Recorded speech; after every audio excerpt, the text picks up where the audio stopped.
As a result of the Ukrainian attacks, production at Russian oil refineries fell to a 12-year low. At the same time, oil production has fallen to a 19-year low. The Moscow Times and the analytical service Siala reported on this. According to the Moscow Times, by the end of 2024, oil refining at refineries in the Russian Federation, taking into account the December dynamics, is expected to reach 266.9 million tons, which is 8.1 million tons lower than last year. This is the lowest figure since 2012, when refineries processed 265.4 million tons of crude. The reason for the decline to a 12-year low was unscheduled repairs and a reduction in margins due to the Russian government's attempts to curb the rise in fuel prices for households. According to sources, the decline in oil refining in 2024 was mainly due to downtime of primary units at the attacked Tuapse oil refinery, Lukoil-Nizhegorodnefteorgsintez oil refinery, and Novoshakhtinsk oil refinery. However, only Nizhegorodnefteorgsintez oil refinery is among the leaders of the decline in motor fuel production. Therefore, the reduction in primary process utilization did not lead to a proportional decrease in fuel production. In addition, a number of large oil refineries producing commercial gasoline and diesel fuel, including Omsk, Achinsk, Kuibyshev oil refineries, and Salavatnefteorgsintez oil refinery in Bashkiria increased their utilization compared to last year, compensating for losses due to plant downtime. According to experts, companies are trying to pass on the cost of forced repairs of equipment to the cost of fuel, which is being prevented by the government by regulating the cost of fuel for households.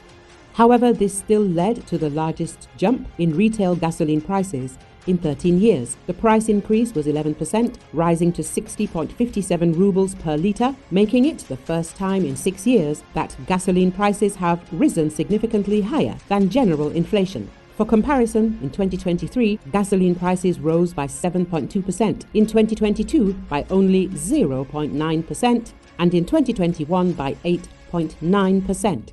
This is happening against the backdrop of a record low crude oil and gas condensate production in 13 years. The average daily production rate is 1,428,000 tons per day. This is the lowest level since 2011, when production amounted to 1,424,000 tons per day. At the same time, oil production fell to 1,254,000 tons per day, which is the lowest level since 2005. However, Russia still managed to receive more than 18 trillion rubles in oil and gas revenues in the first 9 months of 2024, despite the sanctions imposed by the EU, the US, and the UK. This was achieved by raising taxes for oil and gas companies, suspending dividend payments to shareholders, and using the so-called shadow fleet tankers. Ukrainian intelligence has identified the total of 545 vessels of Russian shadow fleet, which are used to circumvent Western sanctions imposed on Russia and Iran.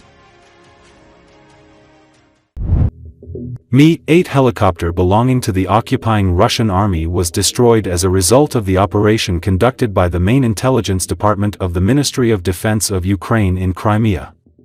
The information was released by the main intelligence agency. The helicopter was destroyed by a Magura V-5 missile-equipped naval drone for the first time in history. The attack was carried out by fighters of the Special Unit, Group 13, during today's battle in the area of Cape Tarkhanket. Rockets P-73 Sea Dragon successfully destroyed the Russian Mi-8 helicopter. Another one was shot down, but was able to reach the base airfield.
Машину доставали из канавы. Подготовка была около недели, потому что дорога была заминирована. 2-3 раза ездили, разминировали дорогу, подготовили, приехали. Машину забрали. Состояние у нее на 4, потому что восстановлению подлежит. Из повреждений только бортовая передача левого гусеничного хода.